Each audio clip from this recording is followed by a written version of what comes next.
It's one thing to cheat. It's a terrible, selfish choice, but adults make terrible choices every day. But it is something entirely different to draft your own children into the lie. I always thought the worst thing that could happen to a family was a divorce. I was wrong.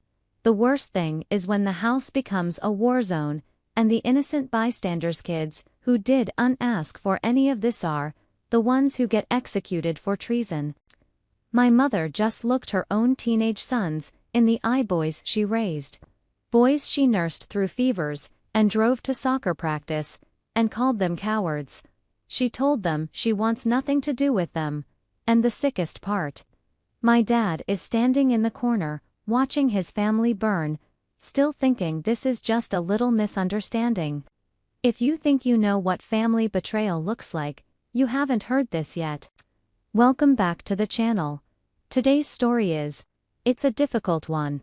It comes to us from a user who is currently standing in the wreckage of their childhood home, trying to figure out how to save their little brothers from their mother's rage and their father's manipulation. This story touches on gaslighting, the weaponization of children, and that terrifying moment when a parent stops being a parent and just becomes a wounded human being. If you've ever been caught in the crossfire of someone else's secrets, or if you've ever had to grow up too fast because of a parent's mistake, go ahead and hit that like button. It helps the video reach people who need to hear it. And if you're new, subscribe. We talk about the messy, real side of relationships here. Let's get into the story. To understand why this exploded the way it did, you have to understand the dynamic of my house.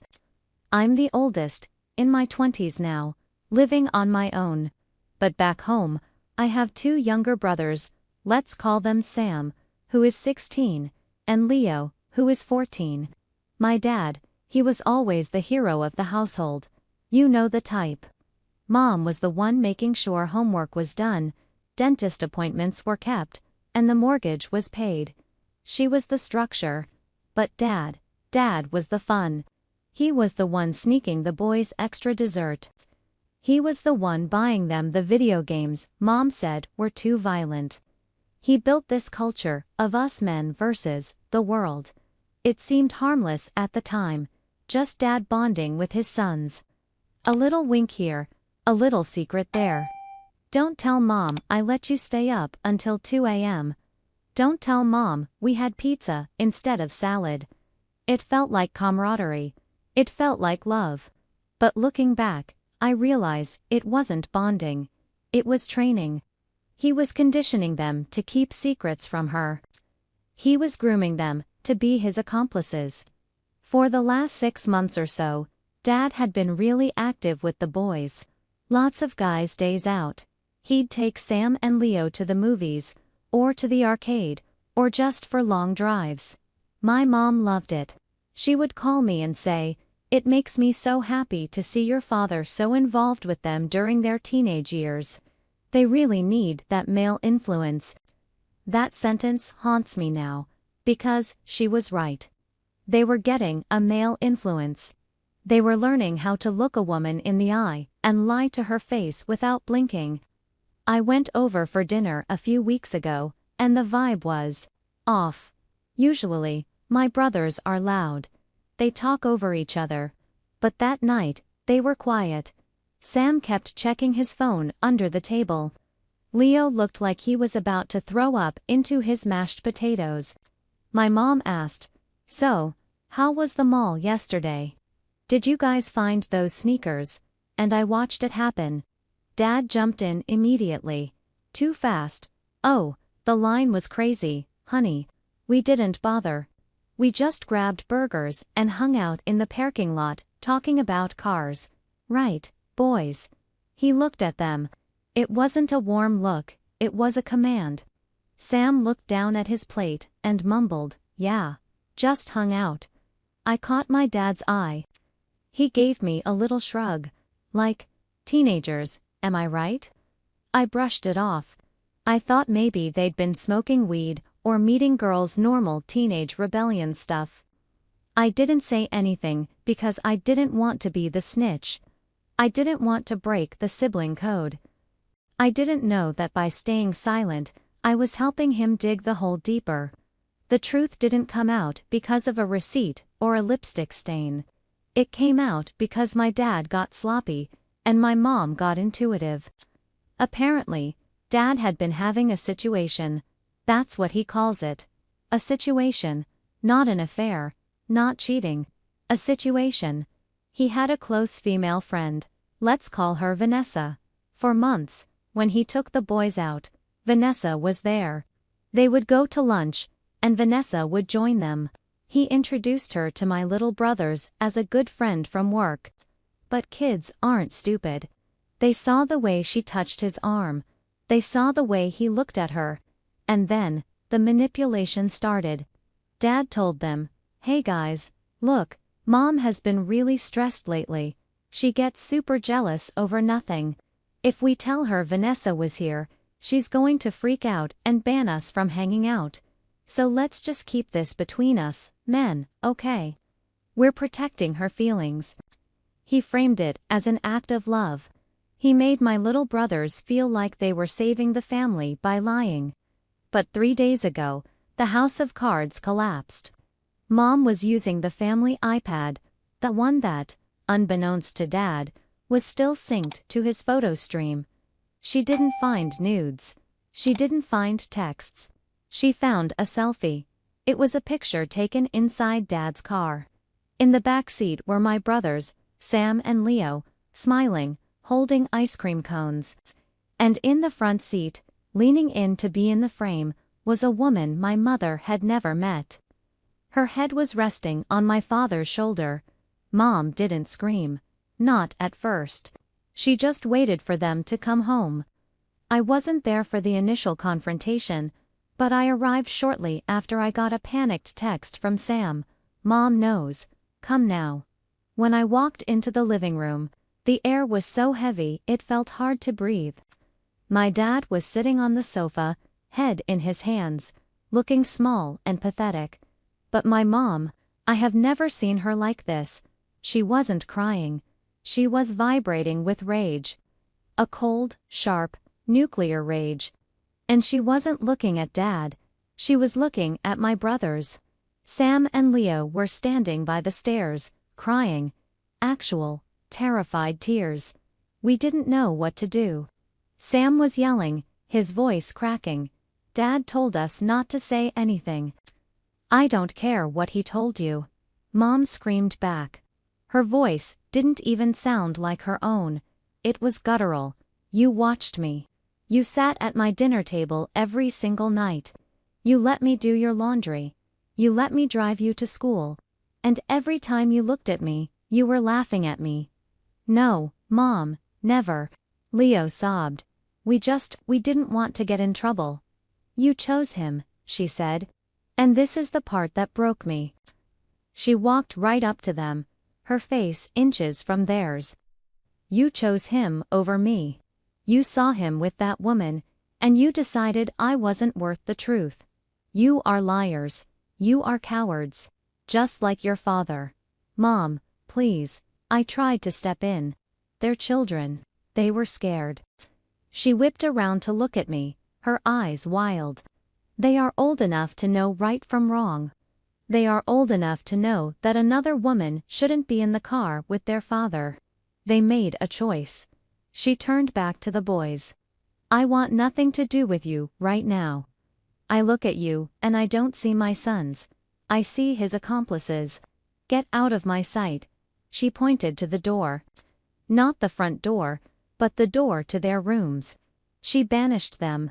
She told them she didn't want to hear their voices, didn't want to cook for them, didn't want to look at them. So now, we are in this nightmare limbo. I'm furious at everyone, but mostly, I am sickened by my father. He asked, trying to play it off like it was a boys will be boys mistake. He pulled me aside yesterday, while Mom was locked in her bedroom, and whispered, "I don't know why she's taking it out on them. It was just a friend." I just didn't want to upset her. I looked at him, and I wanted to scream. You didn't want to upset her. You brought your mistress around your children, Dad. You made them carry your baggage. You forced a 14-year-old to hold a secret that destroys families.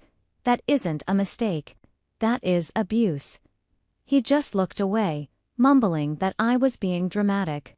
He's minimizing everything. He thinks if he just waits it out, everyone will calm down. But Mom isn't calming down. She is stubborn. She is a proud woman. To her, loyalty is the only currency that matters. In her mind, her entire household formed a coalition against her. She feels like the butt of a 6-month-long joke. She feels foolish. And when my mother feels foolish, she burns the bridge to save her dignity. My brothers are devastated. They are heartbroken. Sam told me last night. I knew it was wrong. I knew. But I was scared if I told Mom, Dad would hate me and leave. And now Mom hates me anyway. They were in a lose-lose situation. If they told the truth, they betrayed the cool dad they idolized. If they lied, they betrayed the mom who takes care of them. They are kids. They don't have the emotional tools to navigate infidelity. I'm stuck in the middle. I'm the only one Mom is speaking to, barely. I understand her anger. I really do. The betrayal of a partner is one thing, but the feeling that your children, the people you birthed, were watching you live a lie, that cuts deeper than any affair. She feels like she was the only person in the house who didn't know the script. But she is damaging them. Every hour she spends freezing them out, calling them liars, creates a wound in them that might never heal. She is teaching them that her love is conditional. She is pushing them right back toward Dad. Because at least Dad isn't screaming at them even, though Dad is the villain who caused this. I need to fix this before she destroys her relationship with her sons forever. But she won't listen. She sees them as enemies. Dad should be the one shunned. Dad should be the one sleeping in the street. But instead, the whole house is imploding, and the only people catching the shrapnel are the kids. This situation exposes a dark truth about cheating that people rarely talk about. We usually focus on the sex, or the texts, or the money spent on dinners. But the real damage of cheating is the gaslighting of reality. My father stole my brother's reality. He taught them that reality is whatever you can convince people it is. He taught them that lying to the women in your life is just part of the game. And my mother. She is reacting from a place of pure trauma. She has been humiliated. When you are humiliated, you lash out at the nearest target. Unfortunately, the nearest targets are her sons. She isn't seeing them as victims of manipulation. She's seeing them as extensions of my father. She looks at Sam and sees Dad's grin. She looks at Leo and sees Dad's silence. She is projecting all of her hatred for her husband onto the children he corrupted. It's a tragedy. Because if she doesn't stop, she's going to let my father win. If she pushes the boys away, Dad gets to keep them. He gets to be the victim with them. See, boys, Mom's crazy. Mom's mean. We just made a mistake. She needs to wake up and realize that by disowning them, she is handing them over to the manipulator on a silver platter. So, this is where we are. A mother who won't speak to her sons. A father who refuses to take accountability. And 2 teenage boys who think they ruined their family. I need your help in the comments. How do I get through to a stubborn, prideful mother? How do I make her see that her sons were hostages, not volunteers? And what do I do about my dad? Do I cut him off to show solidarity with Mom? Or do I keep the peace for the sake of the boys? This is messy. It's painful. And honestly, it feels like I'm the only adult left in the room. If this story hit a nerve for you, please leave a comment. Tell me I'm not crazy for thinking my dad is the monster here, not the kids. Like the video if you want to support the channel, and subscribe for more stories about the psychology of relationships. Take care of yourselves. And remember, telling the truth is hard, but it's a hell of a lot easier than remembering a lie. See you in the next one.